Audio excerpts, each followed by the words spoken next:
So let me start. I will share my slides. So it will be easier for you to see what I'm doing. There we go. Yes, let me share my slides. Welcome everybody to Resources. So what we are doing? I am Eva, and I've been working in the industry for 15 years now. And I have with me Saffron. She just joined the team. Hello. Hello everyone, nice to meet you. And what we're trying to build with Resource is a platform to help beauty brands understand sustainability. So today I wanted to give you a quick overview about what sustainability means and how you can make your packaging more sustainable. And at the end, I will, at the second part of the webinar, I will talk to you about Resource and what we're building, ressources in French, what we're building to show you how you can make your product more sustainable and give you practical information about sustainability. So today we're going to talk about, we're going to give you a definition of sustainability. Then we'll talk about consumer and waste hierarchy and explaining to you how the waste hierarchy can help you make better choices about product development. Then I will talk about sustainable beauty packaging examples. I will give you some of the examples I saw, either finished product or from the supply side. And then on the second part, we're going to show you how we can help you and how we are building Resources. So does everybody know what sustainability means? Do you have an idea of definition? There are three parts of the definition, I would guess. There are three things that makes sustainability sustainable. So let's see in the chat. Yes, I've got the chat with me. So you can interact. So what sustainability means to you? Saffron, if you read anything interesting, I'll let you read it to me. Yeah. Okay, so I'm going to give you my definition. So not mine, but the definition you can find everywhere.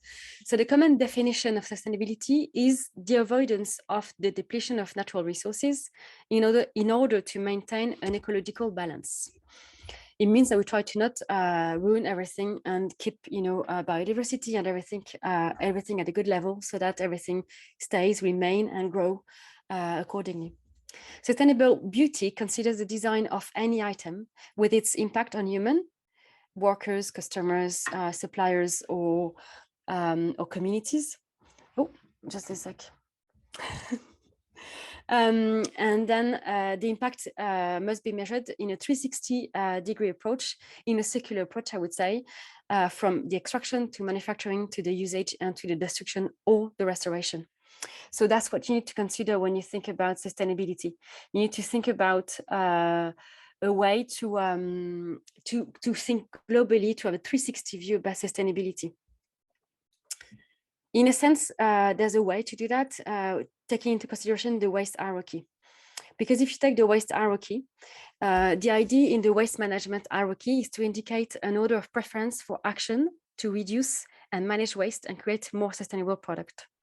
It means that the hierarchy captures the progression of a material or product through successive stages of waste management and represent the latter part of the life cycle of the product. To be fair, waste is the last thing you should consider when you think about developing a new product. You should not create waste. So the aim of the waste hierarchy is to extract the maximum practical benefits from products and to generate the minimum amount of waste, which is obviously complicated when it comes to beauty product, because as you know, beauty needs a lot of protection. Either the formula is sensitive or it's liquid or cream or dry even. So all of these different types of formula, they need protections, they need the packaging. And the greener you go into your packaging, the greener your packaging is, the more protection it would need, because the less preservative, the more natural ingredients, the more interaction there would be with content and container. And so that's why you need more packaging, which is counterintuitive when you think about sustainability, but this is the case today. So when you think about the waste hierarchy, the first thing we need to keep in mind is this hierarchy, like meaning that the most favored option is at the top and the least favored option for the consumer or for the way we develop product is from top to down. So basically, the first thing you need to think about is to refuse or to avoid. Even though in the beauty industry, we tend to focus on the reduce, reuse, and recycle, which is fair enough, because in this way, we can develop better product because we can think about the reduction of the size or the reduction of material, the reusability of the product or the recyclability of the product. But then there is the refuse, which is the first part the consumer will consider. For instance, in your packaging, in your brand, is there any instance where a consumer would not want to work with you or would not want to buy your product because there's too much packaging? This is something you need to consider. Even before creating a product, when you start a new line or a new range or even just a new product, is it really necessary? Is it bringing something different to the planet? Is it really helping the life of someone? Because the first thing they would do, they would just avoid it if it's not really answering a specific need. And today we see a lot of brands launching some new products in the market. They're amazing, but there are again new products on the market. And I'm not saying that nobody should launch. Creativity is really good, because creativity allows us to develop new ideas and to push the boundaries, etc. But do we need everything? This is the first thing you need to consider in your product portfolio. Do you need everything in your product portfolio? Can you clean it? That's the first thing you need to think about. And then you can take the reduce, reuse, and recycle part of the hierarchy. And I would say maybe think about the three together. In your product, in one of your products, for instance, what can you reduce in terms of packaging? Even formula as well. What ingredients can you do without? How can you make your packaging reusable? I will show you some example later so you can see what we are doing. How can you make it recyclable or recycle it or coming from recycled material? And throughout the entire content of the course, we talk to you about recycling, because we know today recycling is really key and is really difficult to understand what gets recycled, what doesn't get recycled. So it's really complicated. So that's why on the course, I think, is it the 6th session, Saffron, if I'm not wrong? Yeah, it's probably the 6th or 7th. We talk about recycling, and we've interviewed a specialist about recycle, and in different parts of Europe. We are also talking to people in the States and also in Asia, so that we understand how beauty products get recycled. And as far as we understood, I can say that even though maybe cosmetic products represent only 5% of the waste in the household, out of all this waste, this 5%, probably only 3 to 10% is being recycled today. And in the course, we explain why. So it's really scary to understand that. So when you know that you need to make sure that your products are recyclable. But in the design process, it starts from the beginning. So, but where do you find the information? Why do you know your packaging recyclable? Then the other options that you can use in your packaging is to make it recoverable, meaning that we have got some example of packaging that can feed the soil, that is biodegradable. Be careful though, because with this packaging that is biodegradable, it's industrially compostable, which means that it can be put in the bin, in household bins, because it won't be recycled into the garden, for instance. And there's a lot of misunderstanding about biodegradability. And in France, for instance, next year, from the beginning of 2022, the word biodegradable in a packaging is going to be prohibited. You won't be able to use that word anymore. So recover, when we mean recover, you need to think about the way your packaging is helping the planet in somehow. You are replanting something, but don't do something extra. Like I've seen some example, which is to me a bit silly. I've seen some example of packaging where at the end of the pen, for instance, here, I don't have an example here. Do I have an example? This was like a pencil mascara or pencil, like an eyeliner. And at the end, they put like seeds for flower. It means that you can plant your pen in the garden and make, and grow flowers. To me, it's a bit extreme. It goes a bit too far, but that's one of the way you could say recover, that you bring something to the soil. And then dispose, as you can see, dispose is the very last thing people want to do. And it's the very last thing we should do about packaging. And nowadays, when you look about your packaging and your bathroom, everything is disposable. Pretty much everything. We are coming into like the refillable system, but everything is disposable and not everything gets recycled. Again, I would say that probably under 10% gets recycled in the packaging in the beauty industry. Not overall in the packaging industry, but in the beauty, a very small proportion of products get recycled. So I wanted to give you some example to show you how what I think sustainable packaging is working. The traditional example of paper, secondary packaging is this one. You've got the outer box, You've got the inner box, which is the one where you can fill your packaging, and you can have, you can protect your tubes. There was a tube in there, and the shape is made for it to hold the packaging together, so it won't move when it's transported. Inside the packaging, you've got this one. We've got the leaflet, which is in how many language, I don't know, all over Europe, so many languages. Then you've got the inner box, which is the one, the case that allows the packaging to be protected. And then you've got this one with all the instruction about the how to use the product and all the technical instruction and the legal requirements about packaging. What they did with the packaging, which is this one, they put everything in this packaging. You don't have any outer box anymore. You don't have any leaflets. You don't have any case to hold the packaging together. This is all in one box. So this is how it comes like that. Then you remove this packaging, which is the face oil, which is a very nice product, by the way. And then here you've got the packaging where you just open that here. And inside and outside your packaging, you got all your information. You got the leaflets, how to use your packaging in there. And it's all in one shape, meaning that when this is manufactured as well, it's probably manufactured in one time. So there's no need to put it differently. I see there's a question here. So we're gonna keep the question for a bit later if you don't mind, but keep putting the question in. So this is the way you have the packaging. And I think this one is with, I will talk about this refillable beauty. So this is interesting. I don't know what you think about that. Do you like that one? Have you ever seen that one? Have you heard about this one? And this is where you have the instruction. Can you see them? You have the instruction of the product here. And then you've got the brand, which is, and I found the packaging quite nice. You know, this one is really like premium, but this one is not less premium actually when you use it. You have it in your bathroom, Mina, as well. I'm glad to hear that. They do a really good job with their packaging. So this is one of the good examples. This one, you've got the reduction here.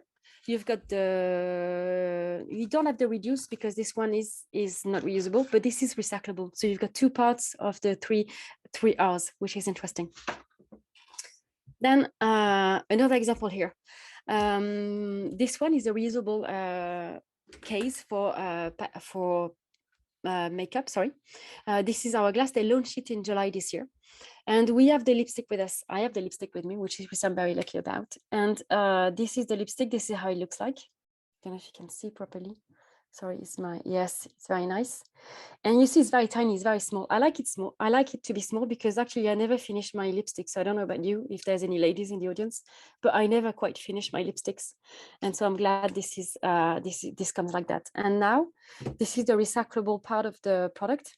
So you can see this is the inner part, and then this is the outer part. And then this is how it's refillable. So this is very nice. This is very heavy. So I guess this is made in metal, but this is very nice. And I've tasted I've tried the palette as well. It's very nice, very luxurious, very nice finish. And the plastic that is used inside, yes, you confirm, Saffron. We went to see that in Selfridges in summer. What did you think about that, Saffron? It was just luxury. I want it on my Christmas list. You see, it's very nice. And the inner plastic is made of PCR plastic. So this one is reuse, refill, and recyclable. I think the inner plastic is recyclable. The outer is made of tin actually, so it's probably recyclable as well. So the outer of the palette, this outer is probably not recyclable. I don't think so, but the rest, the palette is recyclable. So this is to give you an example of a palette. I've got another example here. This is made from a supplier, and this one is made from Limson, and they have a refillable palette where you can remove the mirror, which is very nice. Yes, for the Hourglass, I think you can separate the material and make it recyclable. Probably. I'm not sure 100% for that. I will check on this, Mina. No, Erin, sorry, Erin. I'm going to check on this, but the fact that this one is refillable is less of a damage because you don't have you can keep it for a very long time. So it should be recyclable. On this one, actually, you can remove all the parts. So you can remove the mirror and either take it away with you or recycle the palette. And this one comes with a refillable inner in there. This is not in there because it's a supply side innovation, but this is an example of what you can find in terms of refillable palettes. I don't know if you can see, but it looks very nice, very simple. It can be with soft touch, I guess, but it's very nice type of innovation. This type of innovation, we're going to show them into the course. So I'm going to give you an example of how the course content looks like. And then when I go down the course, I talk about innovations at the end to show you what I find relevant in terms of innovation, why I find them relevant, and the way you can implement them into your brand portfolio. Another example here, let me show. It's the hen, the recycled plastic bottle. This is really nice, really interesting, because with this one, it's 80% recycled from empty bottles. And you can see the packaging is quite gray. The thing with the recycled content nowadays, if you have a PCR, post-consumer recycled material into your packaging, the finished product is not necessarily completely transparent or completely white, or the color might be a bit different.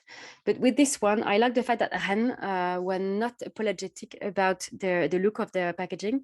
They went another way as well with a chemical recycling packaging, where one of their bottles is like that, but completely white, if you like, because they use chemical recycling, which is a different types of recycling. But with this one, it's completely gray. And I had an example the other day. Yes, I have an example here.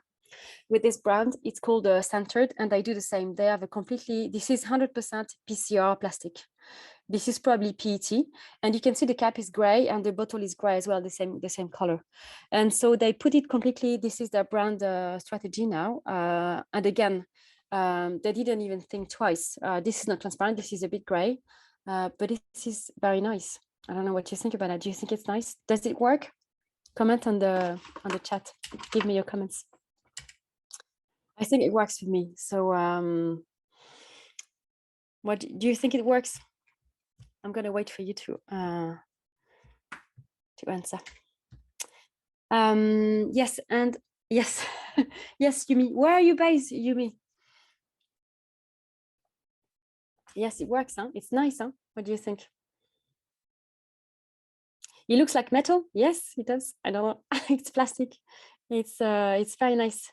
Where are you based, Yumi? I'm curious to know where you're from. Are you based in Paris or somewhere else? I've got the poll questions. Do you want to? Yes, I wanted to ask the poll questions now. So I'm going to stop the sharing. And do you want to ask the question, Saffron, or can you take the screenshot as well when I ask the question? I'm going to ask the first poll question. So how do you keep informed about sustainable beauty solutions? How do you find solution? How do you find information about sustainable packaging and sustainable beauty? Do you go to trade shows? Do you go and see what's happening now? Do you attend conferences? Do you go to your supplier? Do you ask them information? Sorry, you can only answer one question, even though you go to maybe three or two different sources. Please pick the first, your main source, I guess, of information.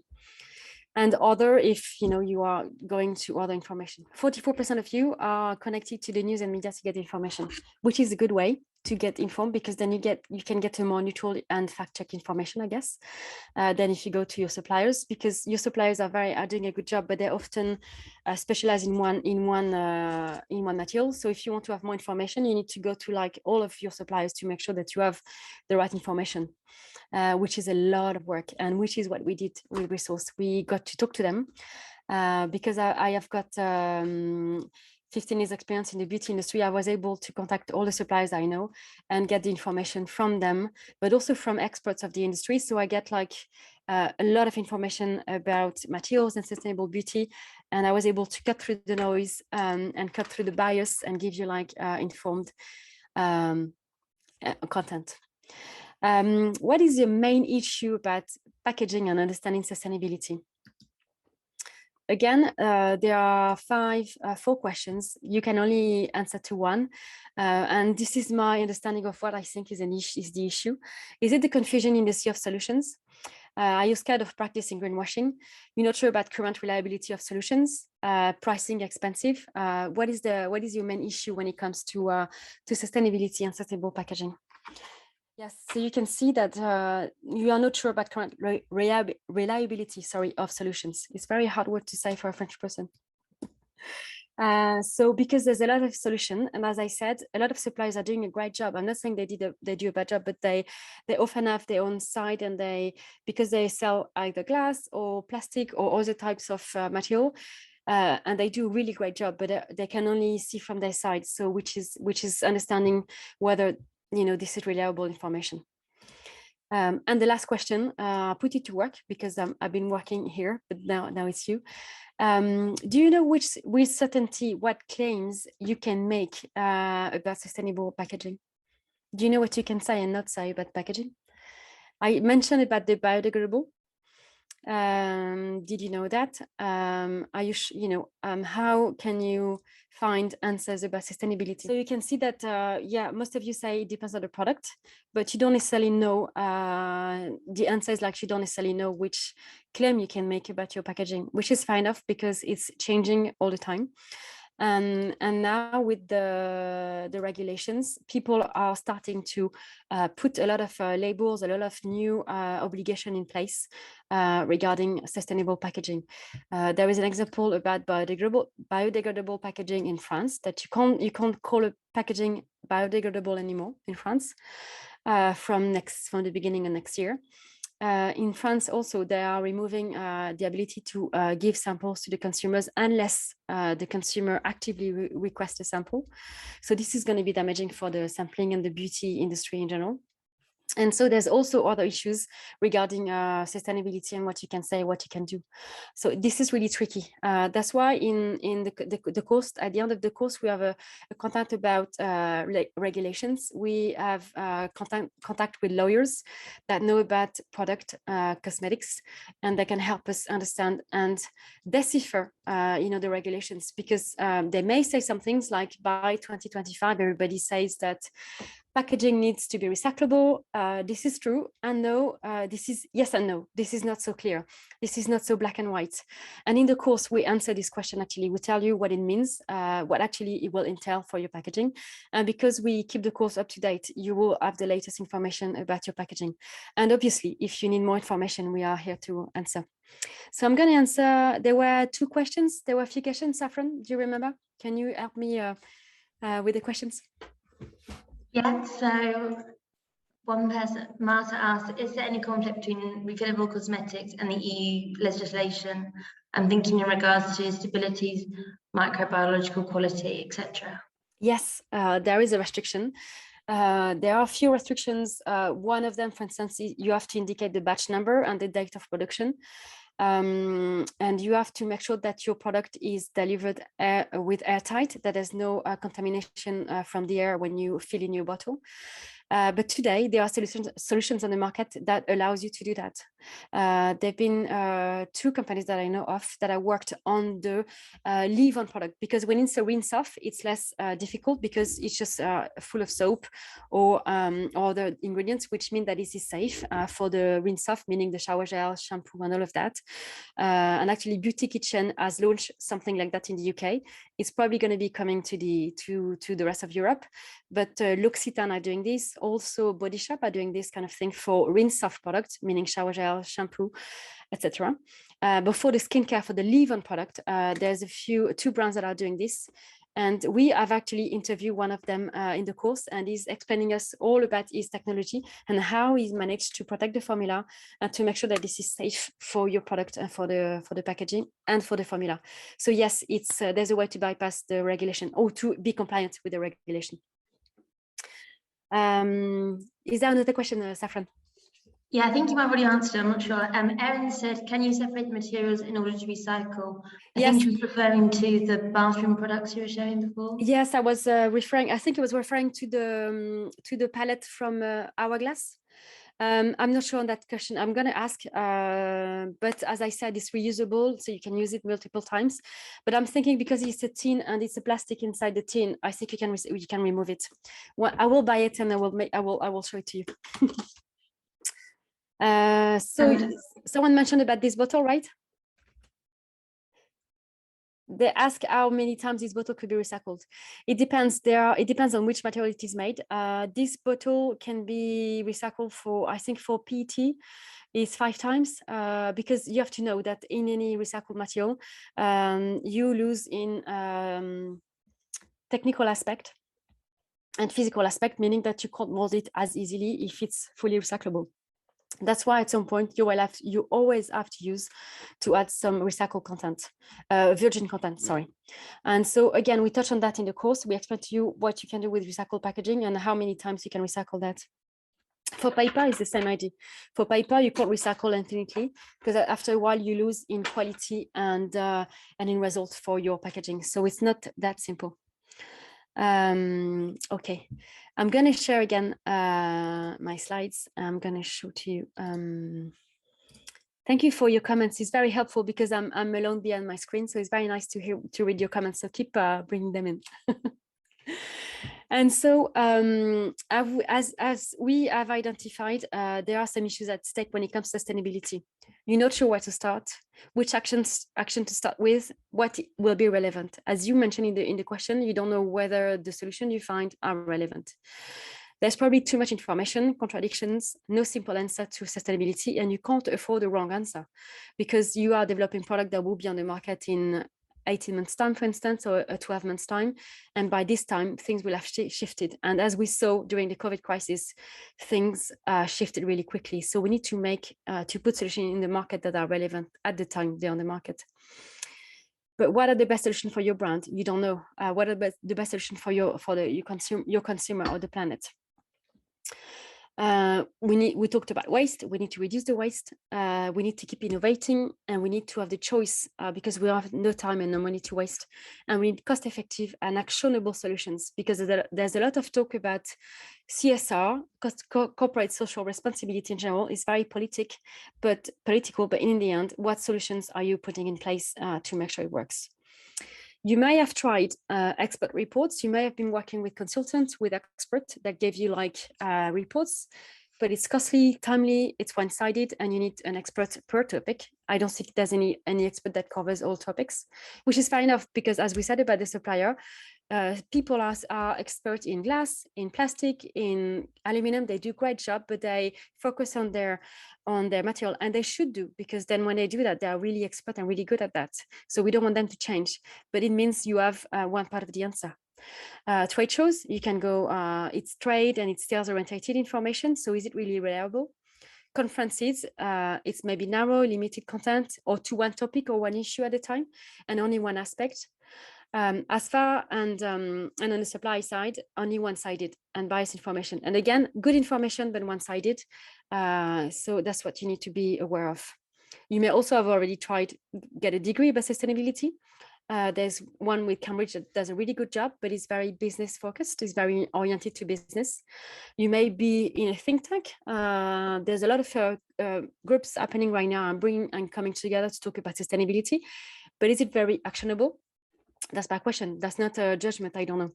And new service, you have subscribed to all the new service newsletter out there, but there is a lot of information to digest and to convert into something actionable as well again.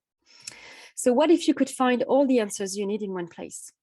And especially for beauty and dedicated to beauty and packaging only. What if you find the power again and the freedom through knowledge and you make an impact with your work?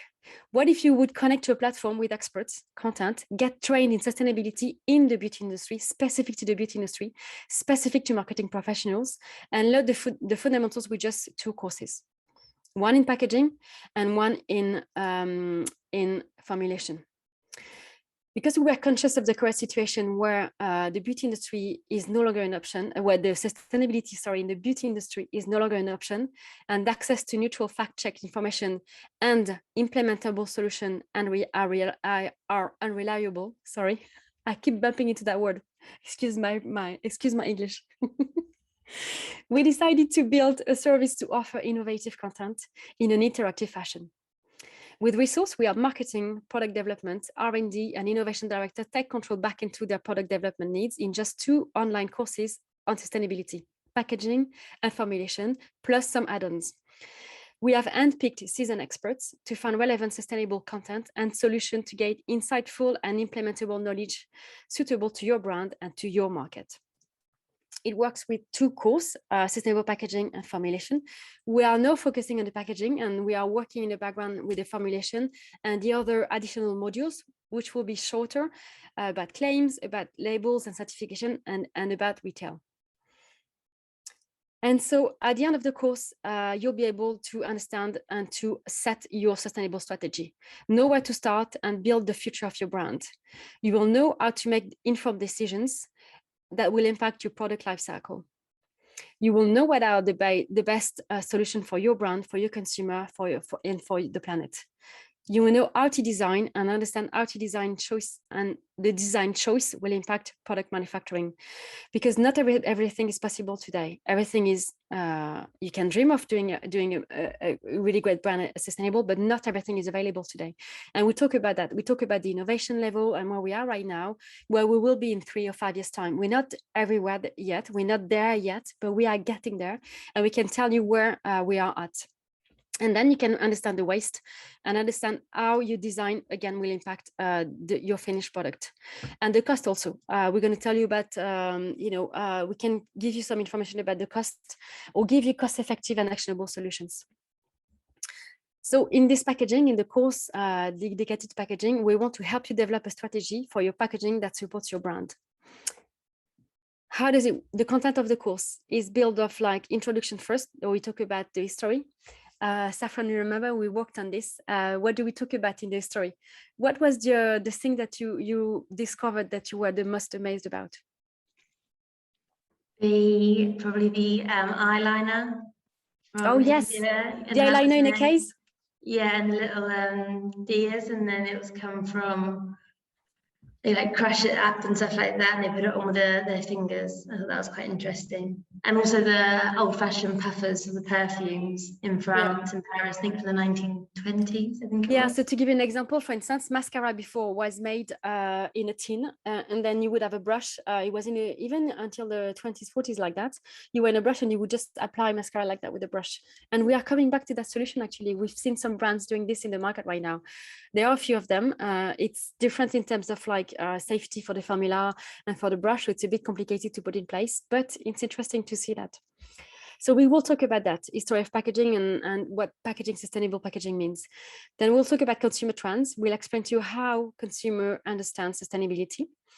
Then we go through the life cycle, packaging life cycle, and give you an example of, of what you should take into consideration when thinking about packaging, because packaging is very wide, and it's not just about the product you see in front of your face, but it's about how the entire life cycle impacts the planet and your brand.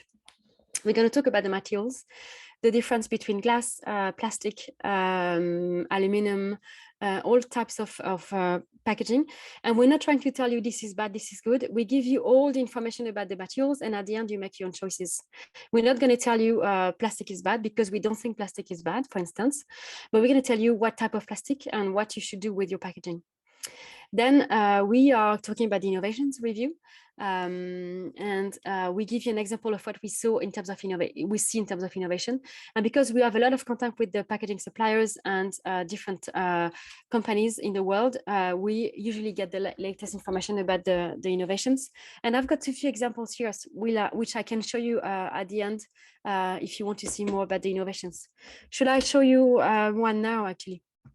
Yes, let me stop the share so I can show you full screen. What is the thing that I saw? So I showed you this one, which is really interesting.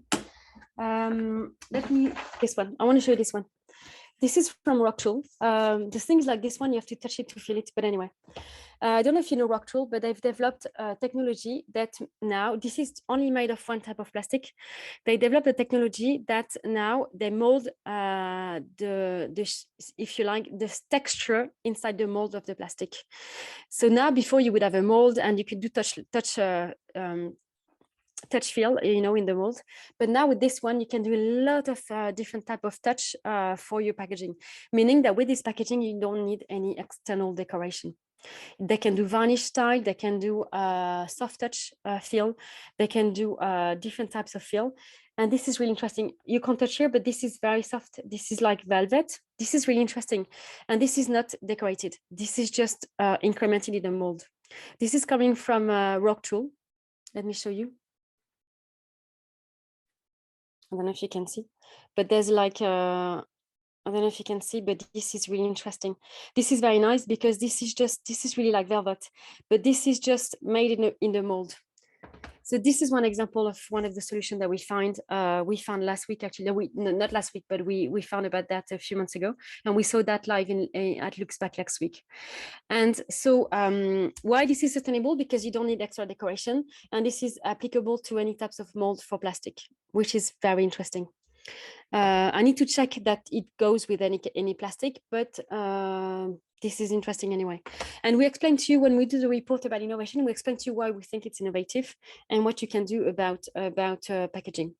There are some other examples, but I don't have them with me, but like of refillable 100% glass. Now you can see in the market. Before you would have like an inner that would be like in plastic, but this time you can start to have now the inner refillable part that will be in glass, which means that this packaging is fully recyclable. There's a disc in plastic, but I'm sure they're working on something else. And I know that Veresence, who's probably in the call, have launched like a fully recyclable and fully 100% glass, because they put it's a patent packaging where they've molded the cups to work together. So you just have to put them together in the right place, and then it's fully in glass. Anyway, really amazing innovations. I recommend you to keep looking at that. And then, yes, follow us on Instagram. Saffron has just shared. As I just shared, usually when we do trade shows and when we receive innovation, we do a live demo on Instagram. And we show all of this innovation into the packaging course at the end of the course, where we explain to you why we think this is innovative and why you should take that into consideration. Then we talk about, coming back to the content of the course, we talk about recycling reviews, and we tell you how mechanical recycling works and what you can do today with your packaging. Because as far as we know, not everybody understands sustainability and recyclability. It's very hard to understand how to recycle and what to recycle. So we went through that to show you this. Then at the end, we talk about recycling plus, meaning that we talk about the chemical recycling. We explain to you how it works. Today, what we understand is the chemical recycling is at the baby phase, if you like, and it's growing, but it's not 100% available everywhere, but it's growing, and it's an interesting way to explore recycling. Yes, and at the very end we talk about life lesson, which means that we get brands to testify about what they've done with their packaging. We also have Credo Beauty in the US, for instance. We have given us their testimony about what they think sustainable packaging is, and so, you know, Credo are leading the way in sustainable beauty and are really talking to brands and being very, I kind of say pushy. Yeah, is it the right word? I don't know. They're pushing the boundaries about sustainability and packaging for brands. And the course, the way it works, we have online content that you can go through at your own pace. I was just reading a testimonial for someone today that said she joined the course 2 weeks later than everybody else, but because it was self-paced, then she was able to go to the course whenever she wanted. You have to spend about 2 to 3 hours on the course, including the live session, every week during the 8 weeks of the course. So the course will last for 8 weeks. It will start at the end of October. We start on the 25th of October. It will last for 8 weeks. And during these 8 weeks, every Wednesday at 4 p.m. UK time, 5 p.m. Paris time, we have a live session with an expert, one of the experts that intervene in our course, or one of the brand testimonial. And in this live session, we will have exclusive interviews. We have managed to get someone from Guerlain, for instance, the CSR director. She will tell us about the strategy that they did at Guerlain and the hassle and the troubles they had implementing sustainability and where they are at now and what is the future of sustainability with them. So we're going to have some exclusive interviews like that only you as a member can have access to. It won't be public. It won't be published anywhere. Nothing will go out of the course. And then we also have a networking forum, because we all work together in this course, and we're all working together with brands, with other marketing directors or marketing managers, so that everybody can share their insights and share and keep working together and keep growing together. Because as we know, sustainability is a job that we need to do together. Should I give you an example? I can give you an example of how the course looks like. For instance, there's a mix of reports to download. Should I show them the course directly on the platform? Saffron, what do you think? I think so. Maybe one of the videos, a few seconds of a video. Yeah. Let's see. Do you want to see the platform in completely? How it works? Let me connect to the platform and see how it works. Share. Cancel. Share my screen. Sorry. There we go. This is the course platform. So this is when you have signed up. This is where you have access to our content, and here is the entire content of the course. Okay. And if someone has ever missed a Q&A live session, after the Q&A is done, if you can't attend the live session, we will put it on the course. For some session, we might not do it because we might have some because when it's exclusive content and exclusive interview, we might not be able to push them. So we'll see. We'll negotiate that, but hopefully everything will be in there. That's why we recommend you to attend the live sessions, and it's once a week, and then it allows you as well to keep informed and to keep connected to the platform. Otherwise, if you do it on your own, I think it's a very lonely journey, but that's why we build the live sessions. So this is an example of the content. So the way we put the content, we have here, this is a PDF to read. This is a video attached to the PDF.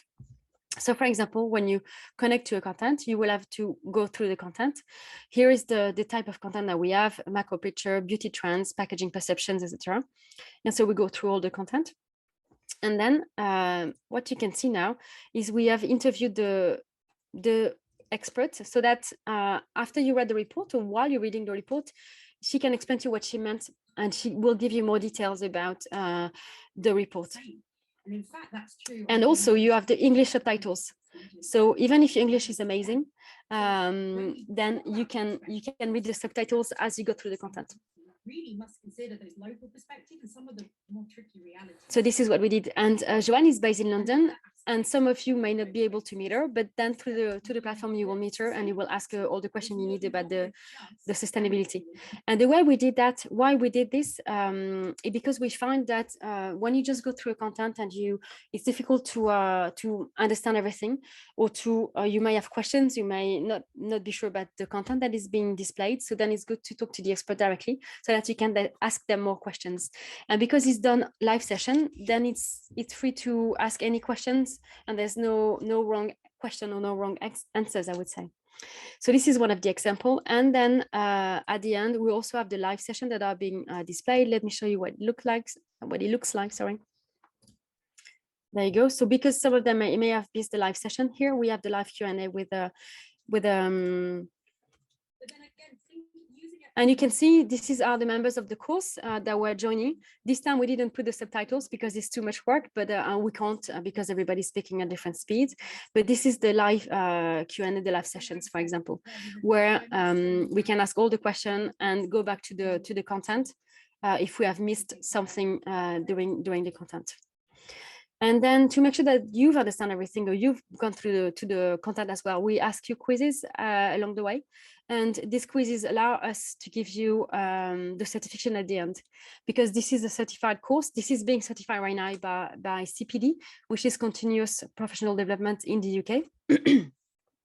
And once it's certified, it means that you are certified professional as well. Yes. Can I go back to my presentation? Yes. And so Testimonial, to give you an example of what we launched the course in June. There was the pilot session, and Yasmina, she said that she was really happy with the quality and the amount of content that we put together. She's been researching packaging for a couple of years, and it's been quite a journey, but she's really happy to see how fast it was moving over the last year. And so she's really grateful for the work that we have done in putting all the information together. It was so hard finding sources that were not biased or contradictory. I feel I have such a better understanding now of where we are exactly, and the real challenges ahead. And she also feels more confident that she will get there. It's really interesting. So you see, so this is one of the feedback that we get from the course. The course is relaunching on the 25th of October. And as I said, we're giving a 20% off until tomorrow. So currently the price on the course is 20% off already. So it's 1,200 instead of 1,500. And after tomorrow evening, it will be 1,500. So if you want to sign up to the course, you've seen how it works. I will send this presentation to you at the end of the webinar. So if you have any questions, please feel free to contact me. You can get in touch with me or book a 20-minute call with me if you want to get more information about the course, if you want to know how it works, and if you have any questions about that. So I'm going to stop share now. And if you have any questions, did you have any questions, Saffron? I did actually. I was going to type it on the chat, but I can just ask you. Yeah. When you were building the content of the course and all your experience and stuff like that, what would you say, like the most like surprising or shocking piece of information that you found out, which maybe other people might not know, or something like that? One of the things that people don't know, and people I think, and I didn't know either, I thought that glass or aluminum were better than plastic. And I think otherwise now. I don't think it's that simple. I don't think it's black and white. I don't think plastic is necessarily the bad guy. But it's seen as the bad guy today because of the ocean pollution and all of that. But I don't think it's that simple. And I think glass can be better, but in certain conditions. The same for aluminum. And I think plastic can bring very interesting solutions. Any other questions that we receive? None here, but I've got another one though. Yeah. Say like all the brands that have done the course so far, has any of them done any action based on what was said or what was discussed in the Q&A? Yes, there was a company called Molton Brown that did the course, and they stopped the product development after going through one of the content. I can't give you the details, obviously, because it's product development, but they told me that they had to stop one of their products because of one of the information I gave onto the course. We gave onto the course, sorry, it's not just me. It's a lot of experts and me. So yeah, they completely changed the product development. Did you have anything else? I guess because the course is about 2 to 3 hours, but I mean for brands, how much time would you say they save by doing the course? You know, yeah. I think to me, if you were to do your research, if brands were to do their research themselves, it would probably be like 12 months to, I would say even 18 months to 24 months to find answers and to find relevant solutions. So it would be really, really hard for them to find all the information, and because they may not have again, all the contact. What we did to get something unbiased, we talked to many different experts in the same topic, and then we put it down into one report, removing all the bias information, the sales information, and making sure that everything you have is reliable. That's what we did. You can sign up. You can sign up to the course. You go. There's a link called Packaging 2. Yes, and you can sign up to the course directly. And honestly, I don't want to boast because I feel really like shy myself, but this is the first course only dedicated to marketing to packaging and to beauty. There's nothing like that. There's nothing talking about dedicated to packaging and beauty, because beauty and packaging is very specific. As you know, we need to protect the formula. We need to make sure it's working, but this is the only content that you will find about that. And there's nothing like that. This is completely innovative. That's why we're really proud of the content. And you should, and I personally believe that everybody should do the course in the industry, even the sales rep, in the shops, etc., because there's so many misinformation about packaging. There's so much misinformation about sustainability of packaging that even the sales rep, the sales assistant, or whatever, should do the course as well. You should go down all this way, because we need to understand packaging a bit better and sustainability a bit better.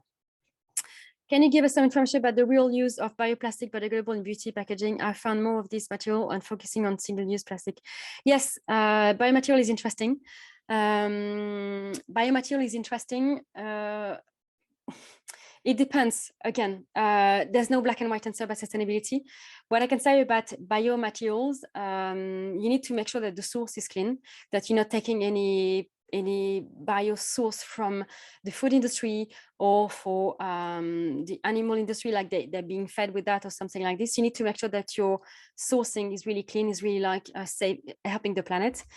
What's good about bio source is like, because when they grow, they capture carbon as well. So it means that you end up being carbon negative, which is interesting. But as far as I know, the biomaterial that are working right now are coming from, most of them are coming from Brazil or from Asia. And so the transportation and the cost, all of that, this is added to the life cycle and to the cost of the planet. So you need to consider that. And so you need to consider that with thoughts. Again, go to the course. You will have all the information about this, and we go in details about the difference between biomaterial, the different types of material you can get from biosourced, because you can get like resin made with mix of food and plastic, or like completely 100% biosourced. So this is where you need to do more research, but we've done the research for you. So just apply, I would say. Then I've got another question. Are plastic paper mixed material a good solution? Yeah, not really. Because I don't have an example here. Yes, you would think that paper and plastic is a good solution. No, wouldn't you think so? Yes, you would think so. And this is what I realized during the course, that actually it's not that bad. It's not that good, because plastic and paper, when you mix two materials, basically paper is recycled, but when plastic is mixed with paper, plastic gets burnt and recycled. So it's a complete waste of plastic, which is really bad because it will generate carbon when it burns, and also gas when it burns. So it's pretty bad for the planet, for the environment. So plastic and paper mix, I mean, to me, it's bad. But to be fair, if you want to have paper packaging and have a cream formula inside, then you need to have plastic. But I don't think it's a good solution. Sorry. That's my thought. Yes, we can talk about that when you join the course. Honestly, I would recommend you to join. We're going to do maybe another call like that to bring more people in. But the more people we are in the course, the more we can discuss about that. So if you got friends and if you think this is amazing, I think it's amazing. Obviously, I'm doing it. But if you think this is amazing, tell to other people and invite them to read more about us. You can book a meeting with me. I will send a slide where you have the booking at the end, where you can have a meeting with me. I can tell you more about the course, and Saffron also can answer you. So yeah, we're here. Any other questions before we let you go, before we finish? Thank you very much for joining. Thank you very much for being here from wherever you are, from Florida, from Italy, from Milan, from Paris. Thank you very much for joining us. I'm glad to have so many nationalities around, around us. This is what sustainability was, this is what it makes. This is why I wanted to do it online, because not everybody can have access to this type of information. And I'm lucky to be based in Europe, where we have a lot of information, but not everybody has access to this depth of information. So that's why I want to bring you. And because it's online, everybody can join from anywhere in the world. Okay. On this note, I will let you go. Thank you very much for joining today, and hopefully I'll meet you in person soon. Yes, this is an online course for now, but we probably will organize get together with people based in London, Paris, maybe Tokyo, New York, in different continents. We'll organize get together. Thank you everybody for joining today. Thank you, Saffron, for being here as well, supportive. Okay, thank you. Bye bye, everyone. Thank you.